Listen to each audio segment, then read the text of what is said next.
పూజలో అయినా రథంలో అయినా కలుషం ఎంతో పవిత్రంగా పరిగణించబడుతుంది.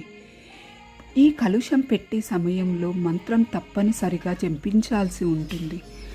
కలశస్య ముఖే విష్ణుః కంఠే రుద్రః సమాశ్రితః మూలే తతః స్థితో బ్రహ్మ మధ్యే మాత్రగణః స్మృతః కుకౌక్షు తు సాగర సర్వే సప్తద్వీప వసుంధర. ఈ శ్లోకం అర్థం విష్ణువు మొదటి భాగంలో, శివుడు మధ్య భాగంలో, బ్రహ్మ కింద భాగంలో ఉంటారు. విశ్వం సృష్టి, నిర్వహణ మరియు లయ ఈ ముగ్గురి వల్లే సాధ్యపడుతుంది.